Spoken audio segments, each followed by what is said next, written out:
Bismillah, alhamdulillah, assalatu wassalamu ala rasulillah, la haula wa la quwata illa billahil aliyyil adim. Ini tanggal 4 di bulan Maret 2024. Kami sedang ada di kelas 1D. Ini kami sedang ada piket dengan sahabat-sahabat kami di Lembaga Pendidikan Al-Falah Surabaya. Dulu di Madinah ada seorang Yahudi. Si Yahudi itu memberikan pinjaman kepada Jabir bin Abdullah. Jabir bin Abdullah adalah seorang sahabat Nabi Shallallahu Alaihi Wasallam. Allahumma sholli wa sallim alaih.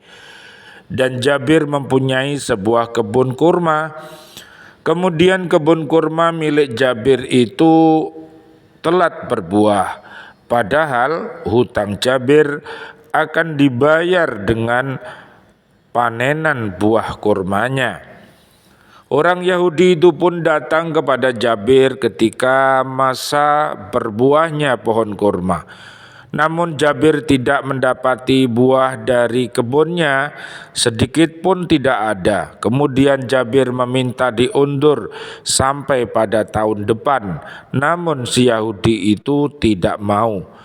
Kemudian Nabi Shallallahu Alaihi Wasallam, Allahumma sholli wa sallim alaih, diberitahu tentang hal itu. Nabi Shallallahu Alaihi Wasallam, Allahumma sholli wa sallim alaih, beliau berkata kepada para sahabat, ayo pergi untuk meminta diundurkan pembayaran hutang Jabir dari seorang Yahudi. Kemudian Nabi Shallallahu Alaihi Wasallam, Allahumma sholli wa sallim alaih, dan para sahabat mendatangi Jabir di kebun kurmanya. Nabi Shallallahu Alaihi Wasallam pun mulai berbicara dengan orang Yahudi itu untuk minta tenggang. Namun Yahudi itu menjawab, wahai Abul Qasim, aku tidak akan memberi tenggang kepadanya. Ketika Nabi Shallallahu Alaihi Wasallam, Allahumma sholli wa sallim alaih, melihat hal yang demikian, beliau bangkit, kemudian beliau mengelilingi kebun kurma itu.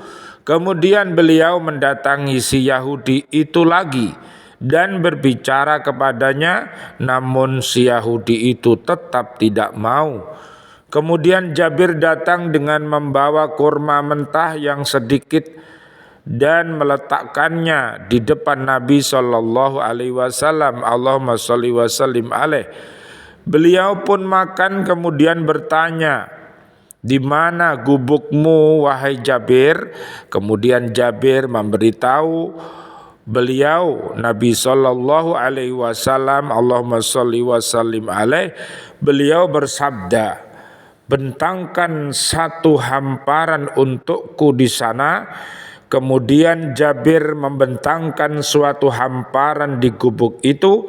Kemudian Nabi Shallallahu Alaihi Wasallam, Allahumma sholli wa sallim alaih, beliau masuk gubuk itu lalu tidur. Kemudian beliau bangun. Jabir pun membawakan dengan segenggam kurma mentah yang lain. Beliau pun makan sebagiannya. Nabi Shallallahu Alaihi Wasallam, Allahumma sholli wa sallim alaih, beliau pun berbicara lagi dengan orang Yahudi itu, namun si Yahudi itu tetap tak mau memberi tenggang. Kemudian Nabi Shallallahu Alaihi Wasallam, Allahumma sholli wa sallim alaih, mengelilingi kebun kurma Jabir itu lagi. Setelah itu Nabi Shallallahu Alaihi Wasallam, Allahumma sholli wa sallim alaih, memerintahkan Jabir, wahai Jabir, panenlah dan tunaikan hutangmu. Kemudian orang Yahudi itu menunggu pemanenan itu. Kemudian Jabir mulai memanen dari kebun kurma itu, sehingga dia bisa membayar hutangnya kepada orang Yahudi itu, bahkan lebih darinya. Subhanallah walhamdulillah wala ilaha illallah wallahu akbar, la haula wala quwata illa billahil aliyyil adim. Setelah itu Jabir mendatangi Nabi sallallahu alaihi wasallam, Allahumma shalli wa sallim alaih, dan memberi kabar gembira kepada beliau dengan kejadian itu. Nabi pun bersabda, aku bersaksi bahwa diriku adalah utusan Allah subhanahu wa ta'ala. Beliau ucapkan itu karena telah terjadi kejadian luar biasa.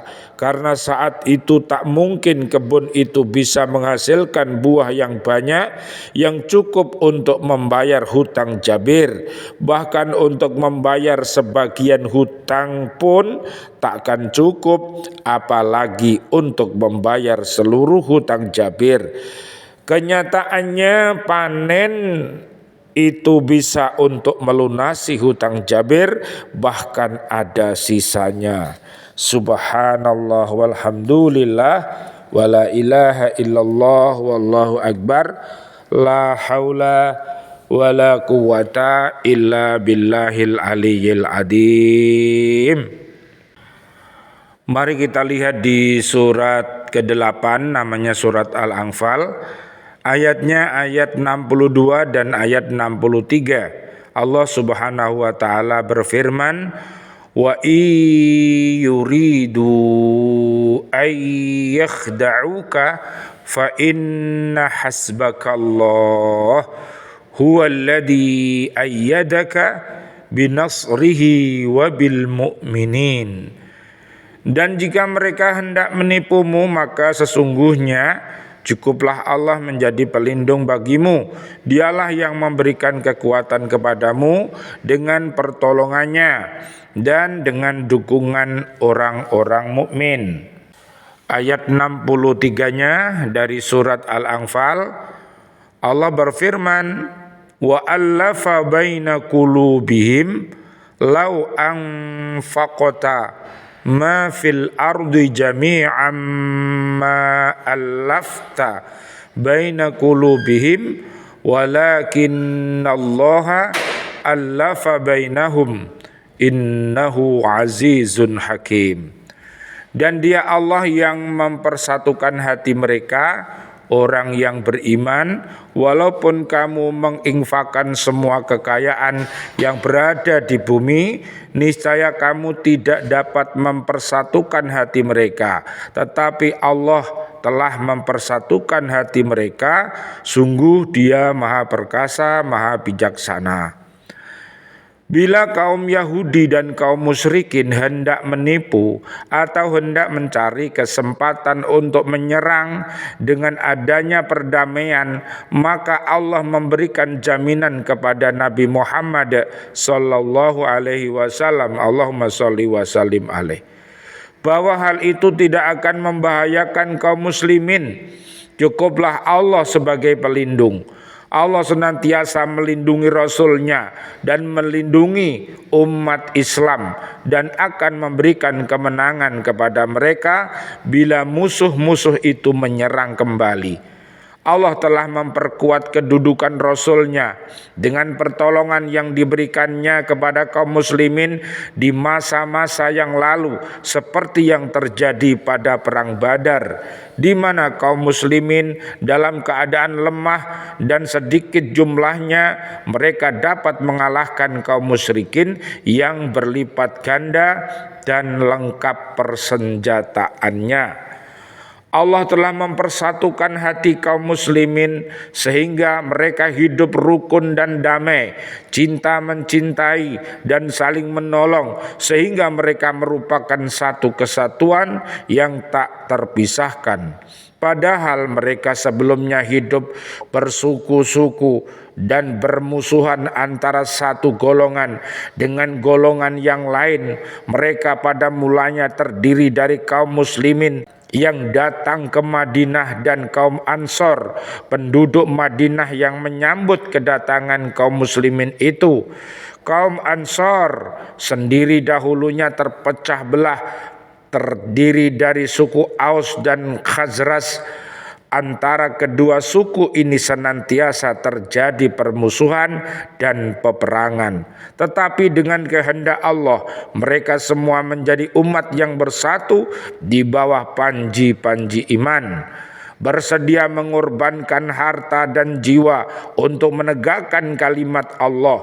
Ini adalah satu karunia dari Allah yang tidak ternilai harganya, yang tidak dapat dicapai walaupun dengan mengorbankan semua harta dan kekayaan.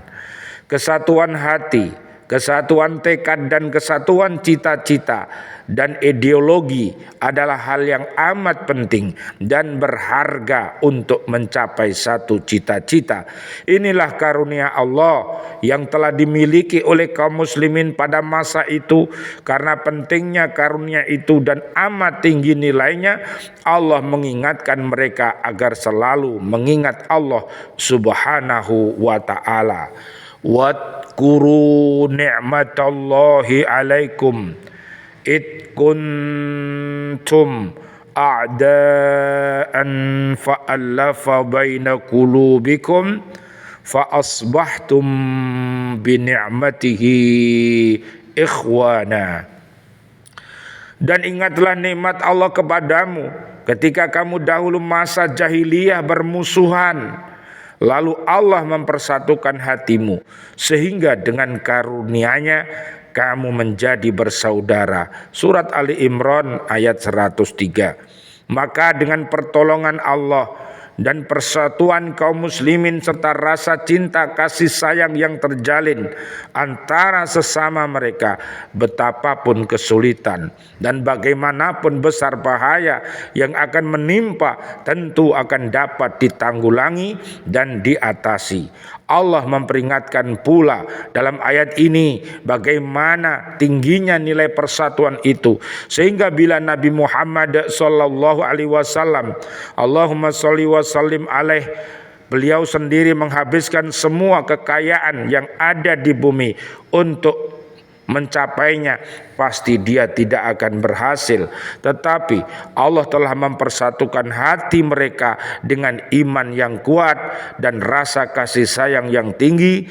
Ini adalah satu tanda bahwa Allah meridhoi kaum muslimin dan merestui perjuangan mereka, dan mereka tidak perlu merasa khawatir. Sesungguhnya Allah Maha Perkasa lagi Maha Bijaksana. Subhanallah walhamdulillah wala ilaha illallah wallahu akbar, la haula wala quwata illa billahil aliyil adim.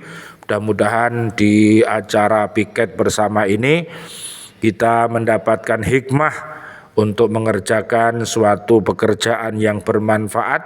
Mudah-mudahan ke depan Lembaga Pendidikan Al-Falah Surabaya diberikan kekuatan oleh Allah Subhanahu wa ta'ala, lebih kuat dan lebih kuat lagi. Amin ya robbal alamin. Nanti bisa dilihat penguatnya ini ada di surat 41 ayatnya 30 sampai 35 dan juga di surat At-Taubah ayat 71 sampai 72, di At-Taubah 18 sampai 24. Dan kita berhati-hati karena namanya perbuatan keji dan mungkar.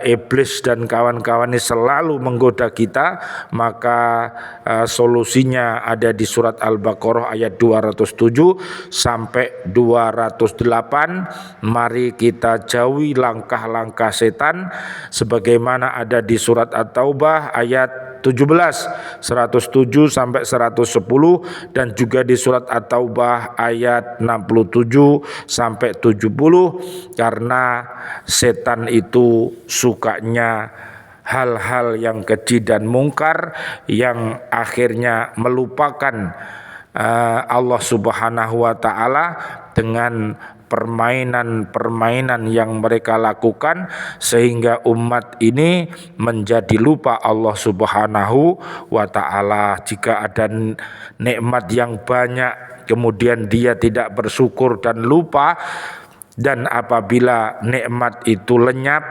maka dia berputus asa dan tidak mau sabar.